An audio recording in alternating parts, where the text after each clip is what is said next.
Sarge, tara drive na tayo and let's review the BMW iX3 M Sport. Love this car. It's so quick. Well, I think that's the benefit if you go all electric. Torque is instant because of the electric motors. Well, of course, diba, hindi siya tulad ng traditional internal combustion engine like in a turbocharged engine where you have to wait for the turbo to spool up for you to feel the speed. Or maybe in a naturally aspirated engine where it has to have a bigger displacement, like for example, inline 6 or V6 or maybe a V8 for it to feel the raw power, diba? And the throttle is linear. But you know, with an electric motor that powers the BMW iX3 M Sport, it's so instant, it's so fast, and you'll feel the 400 Newton meters of torque on top, diba? So ganun siya kabilis.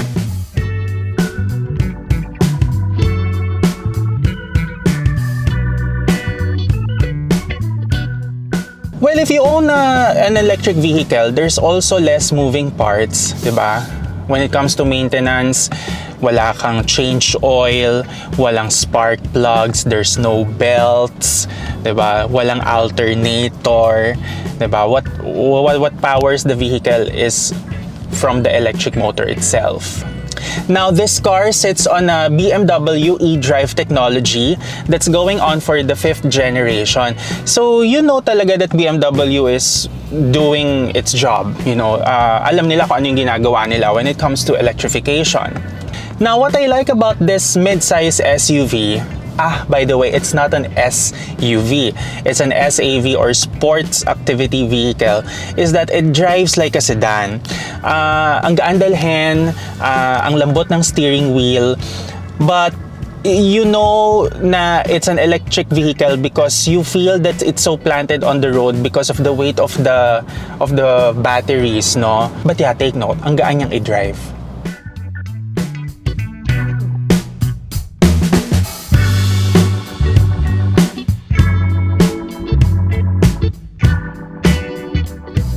Top speed is at 180 kilometers per hour. That's electronically limited. But of course, when you drive an EV, there's this sudden emotion that you'll feel na, shucks, ang sarap niyang itodo or maybe 80% of the throttle kasi instant yung torque niya. Mabilis ang acceleration from 0 to 100. But you only do that in an open highway or an overtake as long as it's safe.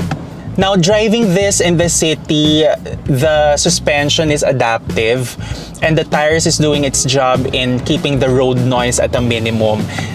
It's wrapped in a Yokohama Advanced Sport EV tire.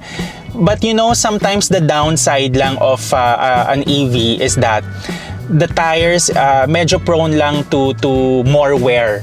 Kasi nga, the tires has to adapt when it comes to the instant torque, no? So, ewan ko, meron ako nabasa sa isang article sa US na some of the EV owners, yun ang nila, nirereklamo, mabilis mapudpud yung tires. That's why if you own an EV here in the Philippines, it's very important for you to rotate the tires, no? And check the alignment para matagal yung buhay ng gulong mo.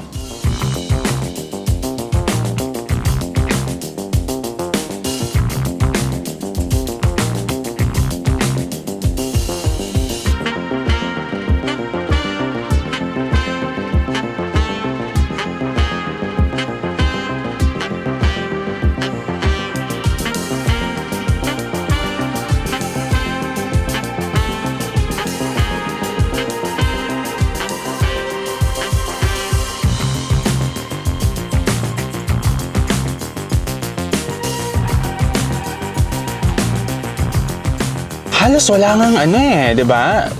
EDSA, where road imperfections are inevitable. Diyos ko po, walang alog, no? Walang alog-alog at napakatahimik ng cabin. Kanina, when we're driving in South Luzon Expressway, we're cruising at around 100 kilometers per hour. There's no wind noise at all. It's very suppressed. The build quality is impressive. Of course, it's a BMW. There's a lot of soft touch materials here, but Over here, you see piano black accents. There's a lot of space. Lots of space wherein you can put 3 golf bags if you're into golf.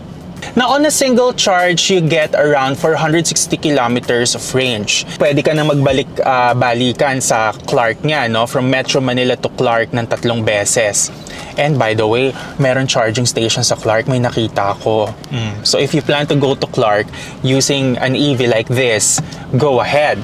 And by the way, thank you Pampanga for doing that. Sana damihan nyo pa, no? Now, let's talk about ownership.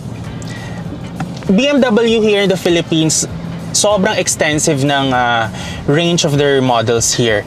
You have the traditional ICEs, M models. Now, if you want to go electrified, you have the I range, diba? You will only buy this vehicle, number 1, if you live in a house and lot, ganyan, na merong provision for wall charger. Because kung bibili ka nito, BMW offers a wall charger for free.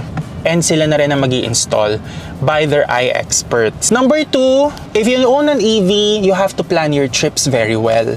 Hindi pwede yung spawn trip dito or yung tinatawag na spontaneous trips. Or like for example, gusto ko magkape sa Tagaytay, or I want to go to Clark to go to coffee or magbike doon, no? Lagay mo yung bike mo dyan sa likod. You have to plan very well. Kasi with, charging stations or charging infrastructure here in the Philippines, wala pa tayo dun eh.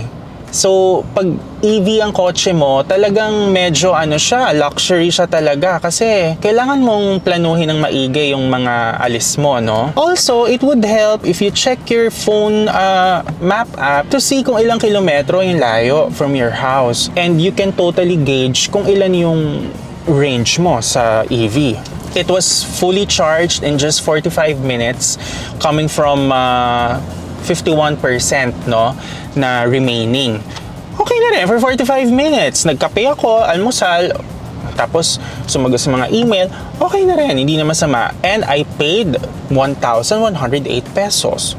Not bad. Lastly, if you want to own this vehicle, of course, you have to still maintain it, di ba? Lahat naman ng bagay kailangan natin i-maintain. Kahit nga blood pressure, kailangan i-maintain mo, di ba? At a minimum para hindi mainit ang ulo, especially this summer. Prone sa init ng ulo ang mga tao. So kailangan malamig ang mga dugo natin. But anyway, owning this vehicle, when it comes to maintenance, you only have to think of, the coolant, the brakes, diba, tire rotations. Also, BMW does the battery check, battery health check. Taray, parang iPhone. And of course, the electric motor, they have to check that, no? Kung okay pa yung performance. But yeah, overall, less moving parts when you own an electric vehicle. And of course, if you have 4.9 million in the bank, diba? Mag-isip-isip ka na kung gusto mo mag-reserve ng sasakyang ito. Because this is up for executive orders only, all the way from Germany. Guten Tag.